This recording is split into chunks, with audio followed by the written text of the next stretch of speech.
and welcome to the Political Riot. I'm your host, Mike Taylor, and after last week's doozy of a show, I took more than enough time to actually prepare an extremely long script of just under 3,000 words. Hopefully that lasts long enough, because I'm really sick of having to improv, and my crew is really sick of having to show up to tape this crap. Anyway, we have some really cool stories for this week. First of all, we'll discuss why drones seem to be falling out of the sky like snowflakes. Then we'll be discussing how McDonald's is adding a third drive-thru as Americans continue on their never-ending quest to die from obesity. After that, we'll visit Canada, and we'll be talking about our favorite cracking alcohol-addicted mayor in Toronto. Then we'll go into the political side of things and discuss what's coming up in 2013. I know it seems like a long way away, but let's be honest. It's never too soon to start preparing for another disappointment in the White House. We'll wrap up with some more issues with George Zimmerman, and finally we'll reveal Mark Zuckerberg's genius business plan on how to get more hard-working Americans on Facebook. I know it's late, but stick with me here. This is the Political Riot. So as I'm sure all you news-hungry people know, a drone crashed into our own Lake Ontario just last week for reasons that are unknown. The National Air Guard is investigating the case, but for the meanwhile, we'll question what exactly the Air National Guard is doing with several $1 million worth of Reaper drone in the first place. I looked at the website for the Air National Guard, and the description for the organization is as follows. The Air National Guard is a civilian reserve component of the United States Air Force that provides prompt mobilization during war and assistance during national emergencies. On average, they receive approximately 8.5 weeks of basic training, plus I'm sure several more weeks before they're cleared to pilot what is essentially a multi-million-dollar RC plane.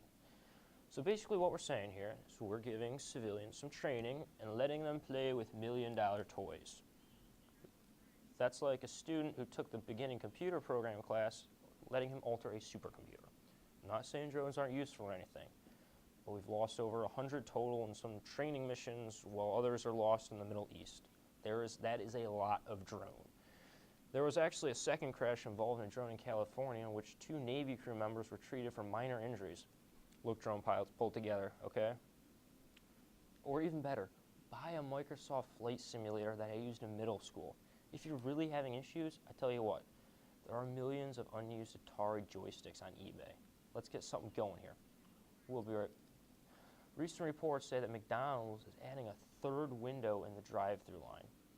What could they use this mysterious third window for? Additional diabetes? Are they beginning to differentiate by weight? Skinny people first window, regular people second window, morbidly obese people third? No, I'm joking. It's only a matter of time before McDonald's adds a trough line that you can just scoop out your food and keep going. Anyway, the Chicago Tribune reports many customers started angry rants on Twitter about the speed at drive-thrus. These people, in my eyes, are real heroes. And due to their efforts, McDonald's responded by deciding to add that third window. We Americans deserve this window. It stands for everything we believe in. Complaining about things, being fully invested in the fast food market, and above all, being downright fat. Despite our inability to solve any important problems, America's message is, if there's a problem with McDonald's, I'll be there. If we go to Twitter to start a revolution, I'll be there. Say the brave men and women of society, we want change. We need Congress and the Obama administration to support this. Never mind the whole deficit and the previous government shutdown, and the next looming shutdown, and the fact that our economy is in the tank.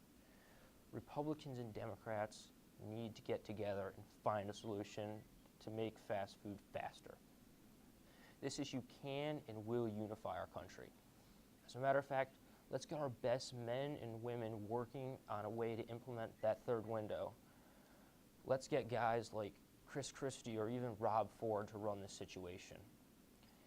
If Chris Christie is smart in 2016, he will make his campaign tour hit all the major McDonald's locations and promise us Americans that we will get this third window, and as a nation, we will be stronger. Once a third window is added, then the sky's the limit for America and our favorite company. Maybe we can just keep adding more drive-thru windows. Go up like 4, 5, 6 might be too many, but if we put our minds, we can get there. So move forward, America, or maybe roll over, slump down, or sit the heck down before you hurt yourself because you can't move anymore due to the amount of Big Macs. It's okay. You accomplished something. It may have been from the comfort of your hover-round, but who cares? You accomplished something. God bless American obesity. We're proud of you. Now we're going to send it to break real quick. We'll be right back. Forest is precious. One careless act caused by people, and its beauty could be gone for a lifetime. Protect our friends in the forest. Only you can prevent wildfires. Attention students and faculty. Avery Rental Properties is now renting for the next school year. Avery accommodates all group sizes, small or large.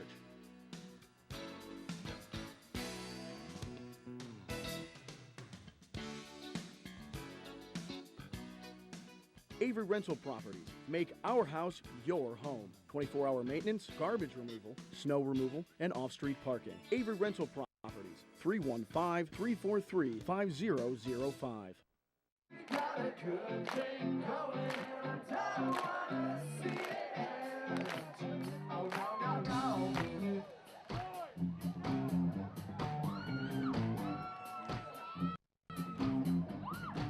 Hi, we're Real Big Fish.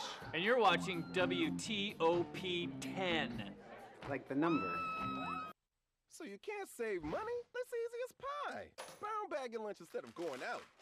$6 save times 5 days a week times 10 years is $21,000 bucks. That's a lot of lettuce. Small changes today, big bucks tomorrow. Feedthepig.org. The 2013 Louis B. O'Donnell Media Summit.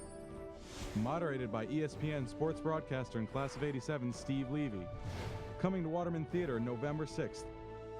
Stay connected by visiting mediasummit.org for updates. Welcome to the 4th season of Oswego Sports Update. I'm Blaze Hill. I'm Joe Manganello. And I'm Adam Rupsick. Join us every Monday night at 11 for Live Sports Action. right here on WTOP 10.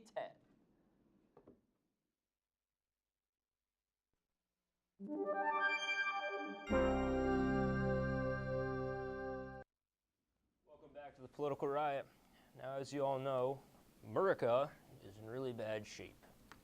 However, we are in better shape than the city of Toronto, whose mayor, Rob Ford, has committed more crimes than the average criminal syndicate commits in a year. It's actually hard to narrow this story down because there's so much going on. All right, start at the top here. I actually have a timeline for this. Okay, so May 6th of last year, he was seen in a video smoking what appeared to be crack cocaine. June 13th, the Canadian police run a drug raid on where the alleged video was taken and arrest 2 dealers who were in a widely publicized picture with Ford. Ford's defense is that he takes pictures with everyone, which apparently includes drug dealers. Anyway, moving forward, August 9th, Ford is on the street apparently intoxicated and slurring his words. That too is denied.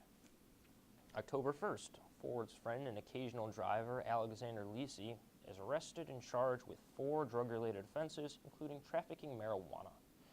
Ford defends Lisi the next day, calling him a friend and a good guy. November 3rd, Ford apologizes on his weekly radio show on News Talk 1010 for making mistakes, including appearing in public while hammered and texting while driving.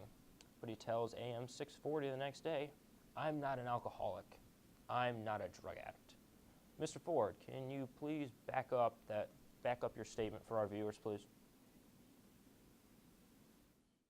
And I'm not an addict. Why go see an addict when I'm not an addict? They hate me with a passion. You ever got drunk before, Bill? Of course. Okay, sure. But I'm not running the... Oh, it doesn't matter. See, this is the thing. Can't you see why some would question your judgment? So what? So lie about it? Just hide? No one else in the Just that world? you would do it in the first place. Yeah, That shows no, I didn't say that. No, I didn't say that. You're wrong. You're absolutely wrong what they said. They said, do you smoke crack and are you a crack addict? No, I don't smoke crack and I'm not a crack addict. Have I? Yes, I have. So that's what, I didn't lie. I don't smoke crack. I haven't smoked crack in over a year. But did I? But come on. Oh, it's not semantic. To you, it's semantic. It's typical media. You guys are the same. You're all cut from the same cloth. Me, if you get, you know what I mean? You guys can spin it every way you want, but you know what? Rob Ford, I have something to tell you. You contradict yourself slightly. You say, am I a crack addict? No. Do I smoke crack? No. But have I smoked crack? Yes. So he doesn't smoke crack, but he does smoke crack. but he's not a crack addict. I love the part how he says the media can twist something and spin things any way they want. Oddly enough, Mr. Ford, you seem to be doing plenty of spinning yourself. Anyway, moving on here. Finally, on November the 5th, Ford admits he smoked crack cocaine about a year earlier while in one of his drunken stupors. Despite the admission after months of denial on the drug use question, he insists he's been truthful. I wasn't lying, he told reporters. You don't ask the correct questions. No, I'm not an addict, and no, I don't do drugs, which is apparently a lie, but whatever. Apparently the question, Mr. Ford, have you ever smoked crack before, isn't specific enough. Now, literally 2 days later, on November the 7th, video is posted online by the Toronto Star and the Toronto Sun that shows Ford spewing obscenities and using threatening words, including kill and murder. The mayor tells reporters moments after the video is posted that he was extremely drunk and is extremely embarrassed. I think this is about the moment we can discount the whole I'm not an alcoholic thing, meaning that this mayor literally has zero credibility left. This leads us to the big story, which is on the 14th, when Ford sent shockwaves through City Hall when he spouted an obscenity on live television. This was while denying allegations in the court document that he told a female aide he was going to have oral sex with her. He later apologized and said he was getting professional support. City council has called on him to resign, and Ford has stubbornly refused. And the province's premier said that she would step in only if the council said it could no longer function, which at this point we're pretty sure it can no longer function. The following day, the council slashes many of his responsibilities and cuts his budget. This is what the council sees as far as Ford is concerned. Imagine what it's like to get hit by a Ford. Not this kind of Ford. This kind. Watch my weight, man! Why are you acting this way? What is the matter with you, Mr. Mayor? If you want to know what it's like to get run over by Mayor Rob Ford, ask the lady in green. Sort of like a crazy train bowled me over. His adrenaline had overcome his thought process. All I can remember is my eyes locking with his and realizing he really wasn't seeing me. Toronto City Councillor Pam McConnell just happened to be in the mayor's way when he bolted to rescue his brother from what the mayor thought was a fight with hecklers in the public gallery.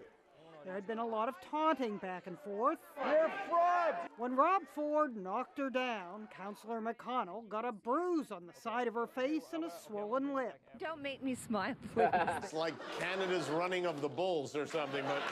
Jimmy Kimmel was exactly right. Like a bull seeing red, he just charged. Lately, it seems Mayor Ford is always charging. Whoa! Practically running to avoid reporters while the press swarms, a lethal combo. The mayor takes it in the face. Photographers get shoved around. Move! Can you get off my property, please? Don't get off my property! I'm leaving! At least Councillor McConnell was left with an apology. Apologize to Councillor McConnell. Yes, absolutely. Absolutely. There's a complete accident. I do sincerely apologize to you, Councillor McConnell. First he ran her down, later he hugged her. I felt like I was somehow in a Fellini film or something. She says he needs medical help. On BuzzFeed, they looped the mayor's latest collision to Miley Cyrus's song. I came in like a rainbow. Maybe Rob Ford ought to try riding the brakes for a change, instead of always breaking the speed limit. Whoa! Jeannie Mo, CNN. I came in like a rainbow. New York. Anyway, to wrap up this segment, we brought in our professional Canadian insider, James McLaughlin, to talk. James, how you doing today? What's going on, eh? How's it going in America? Probably better than it's going in Toronto right now, actually. We're feeling pretty good about ourselves about now. Oh, no. Everything's going fine in Toronto. I mean, we're really excited that our mayor has become like this big thing in American news. I mean, it's much more important than that thing going on in the Philippines. You know, it's great. Focus on our mayor's addiction to crack, not world problems. So, interesting question. What do you think about your mayor being treated essentially like a kindergartner? Apologize to the councilwoman, please. Is that kind of strange to you? I mean, we're Canadians. It's what we do. We apologize to people. I mean, things don't work out so good. we apologize, have a beer, smoke some crack, everything works out fine. And then you just kind of repeat the process the next day, I figure. I feel like this is kind of a repetitious thing he's got going on here. I mean, it happens from time to time, but that's just the danger of being in Canadian politics. You don't get outed for being a homosexual, you just get outed for smoking crack while drunk. I don't even know what to say about that. I'm kind of liking the, I guess I'm going to say the liberalness of Canadian politics. Now, when you wake up in the morning, which are you doing first? Are you going for the crack first? Or are you going for the beer first? I mean, that's a really tough question. I mean, it really depends on the day of the mood, what I'm going to be doing in the morning. Like, do I want that crack buzz to get through my morning commute? You know, so just, or do I want to just, you know, relax, ease into my morning, you know, pour some whiskey into my coffee, pour some more whiskey over my pancakes and eat those with some maple syrup that's also infused with whiskey? Or maybe I'll just smoke a whole bunch of joints.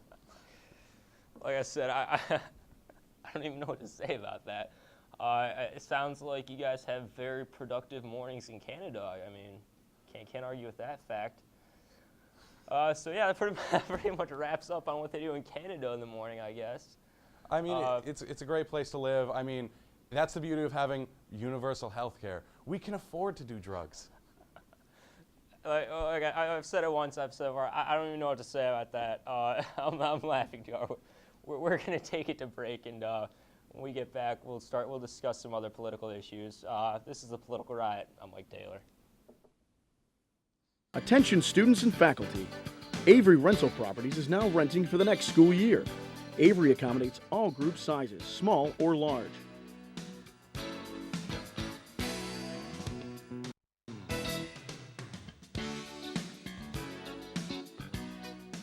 Avery Rental Properties. Make our house your home. 24-hour maintenance, garbage removal, snow removal, and off-street parking. Avery Rental Properties. 315-343-5005.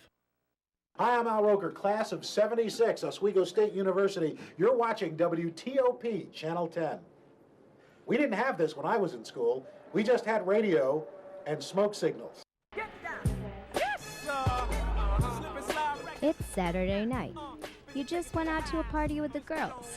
The guy in the stunner shades caught your eye. Your roommate's not there, so you bring him back to your room. It never occurred to you that you two might not be alone. Herpes, chlamydia, syphilis, gonorrhea, genital warts, and hepatitis could also be present. What?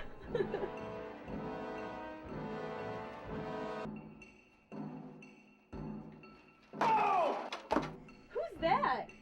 I'm Syphilis. Can't you tell? This guy's been around.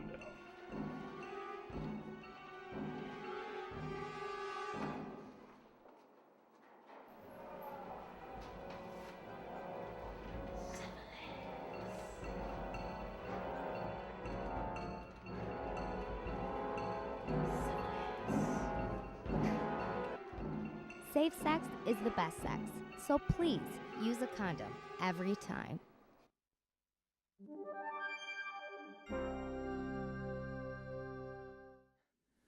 After our little bit of drug and alcohol exhibition in Canada, we can only go up from here. All right, I know it sounds a little early to start discussing the 2016 election, but it's never too early to figure out which bonehead politician will be in the White House come 2016. For the Democrats, I foresee Hillary Clinton, and for the Republicans, I foresee some nutcase who has way too much money and can't relate to the American people. Oh wait, that was next year. Hang on, let me check my current notes. According to this, the Republicans will have a nutcase who has way too much money and can't relate to the American people. Yes, it's the same exact thing. But wait, there could be a Republican out there who, despite the odds, could be exactly what America needs. I often think that folks make political leadership too complicated. What people expect you to do is do your job, first and foremost. And so I think the folks in New Jersey, Republican, Democrat, Independent, felt as if we had done our job. That's the first thing. Second thing is, if you want to reach out to constituencies that have not normally voted with your party, you can't go 6 months before the election. Yes, New Jersey Governor Chris Christie could be the Republican nominee in 2016. That would be spectacular. Okay, so there's a couple things he doesn't support, but for the most part, he's okay. According to ontheissues.org, Christie has a solid political and economical stance, but there are some things he's a little shaky on. For instance, he does, but doesn't support gay marriage. I know this is a tough concept, but he supports gay rights as long as it isn't exclusive as marriage. Other than that blip, which may cause him to lose some liberal voters, he supports funneling money into education, spending cuts, and financially balancing the budget. Unlike many other Republicans who seem to have no idea what they're talking about, yes, Ted Cruz, I'm referring to you. I'll go out on a limb and say that Christie really has some good things going for him. Just because I like him, though, doesn't mean he'll end up as the Republican nominee. Let's be honest. The Republicans have been known for making questionable decisions when choosing presidential nominees. They seem to be absolutely obsessed with old white guys, or in any cases, nominees with nice hair and mama jeans. So who could be running for the Democrats? Well, there are two people I see coming out on top. One is obviously Hillary Clinton. She'd be the first woman president, and to be honest, I think this country needs some change on that front. We've seen way too many men in politics, and nothing's changed. I mean, look at what this woman has done. She literally founded an entire foundation, which sounds wrong, I know. Check this out.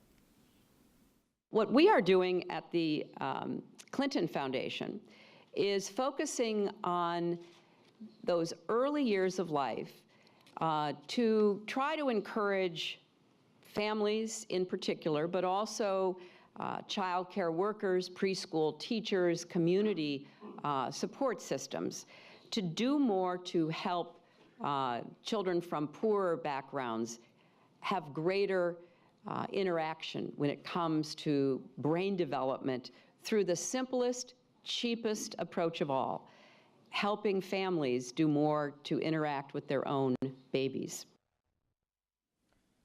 This is a woman that needs to be in office because she knows what she's talking about. And I put in her resume. It's literally a dang book. And then again, there is another political leader for the Democrats. And of course, that is Vice President Joe Biden, who would reignite the trend of old white men in office. He has a lot of people backing him, though, specifically women. Let's see what Donna Brazil has to say about Biden, specifically when women's rights are concerned. So my money right now would stay on Hillary, stay on a woman, but if Joe Biden, I got to tell you, he's been a champion for women's equality, and I would toss my support to Joe Biden. Either way, this is shaping up to be a good election for women if the Democrats can come out on top. Obviously, Hillary is a woman, so she may bolster that female demographic, while Biden obviously strongly supports women's rights. Like I said, though, too long has this country been simply run by men. We'll switch it up a little. We'll switch it up a little when we come right back, and we'll take you to our favorite racist, George Zimmerman. Malcolm, you do know that energy savers last 6 times longer than ordinary light bulbs. This isn't my room.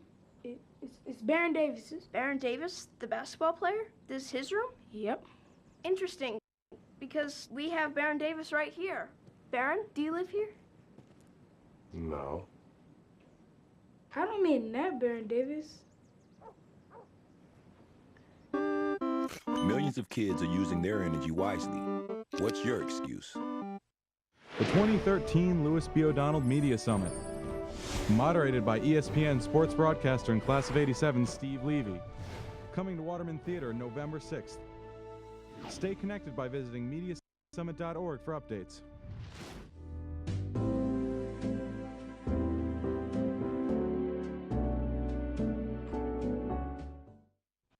Rob, what's up? How's it going? Guys, this is my cousin Rob from Michigan. What's up? He's a teenager. Hey, what's totally. All right. Oh, hey, you want to slow down? No. Really? Huh. Hey, you know what a beautiful animal is? A horse. A horse. Yeah. Beautiful mane, unbelievable muscle tone. When it runs, it looks like poetry in motion. It's the most beautiful thing on earth. And sometimes when you feed a horse, its lips will tickle your hand. Just tickle it just a little bit. It makes me giggle sometimes. I don't know. I guess what I'm trying to say is, if you don't slow down, I'm gonna bite into your head like an apple. And thanks, guys, for listening to my horse stories. I could talk about ponies all day long.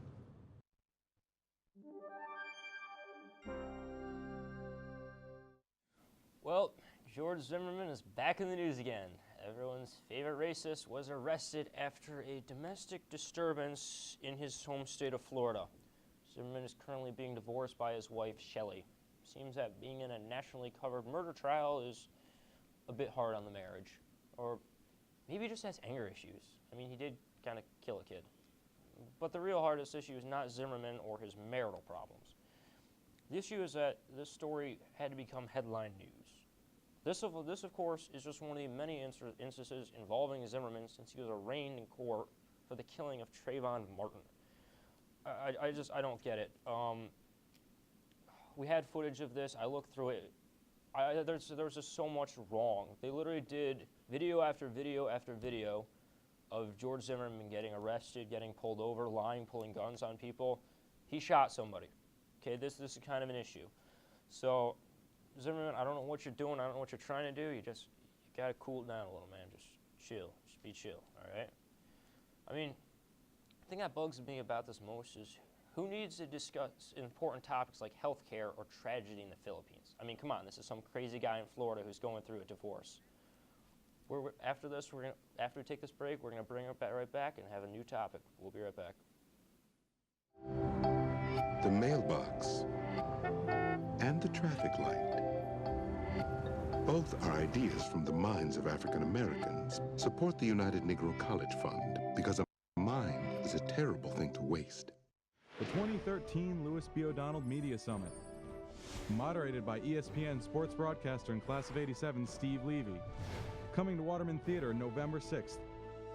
Stay connected by visiting mediasummit.org for updates. Hi, I'm CNN's Rob Marciano, and you're watching WTOP 10, your television station. So you can't save money? That's easy as pie. Drink from the tap. A $3 bottle of water a day times 10 years times 6% interest is over 14,000 clams. Small changes today, big bucks tomorrow. Feedthepig.org. Attention students and faculty. Avery Rental Properties is now renting for the next school year. Avery accommodates all group sizes, small or large.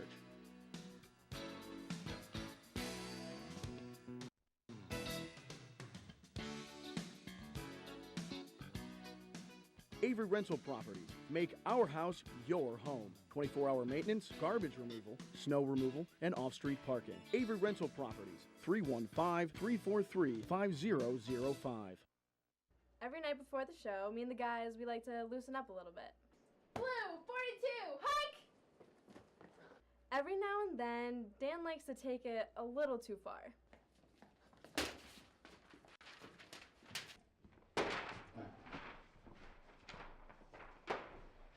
But hey, the show's all about competition, so we'll take it. Stupid Dan with stupid football and stupid running.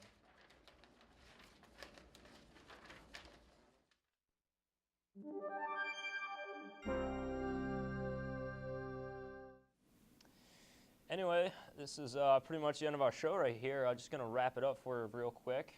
Canadians are drug addicts. McDonald's needs another drive-through window. And 2016 is definitely going to be an experience. I'd like to thank, obviously, everybody that's in the studio right now. I'd like to thank my interim Canadian, who is just the greatest guy ever. He's really funny. Thanks for being all the way out in Canada and talking to us today. No problem, Mike. All right. Yeah, obviously, my camera people, I have great camera people. I have great people who are helping me out. Definitely some spectacular writers. I'd like to do a shout out to my writers. They helped me so much. And I tell you what, I'm really hoping to see you all next semester. It's been a real experience being able to put out the news, you guys, and I definitely can't wait. And my camera guy is dancing. I'm just throwing that out there for y'all. All right, folks, that's it for tonight. Hope to see you next.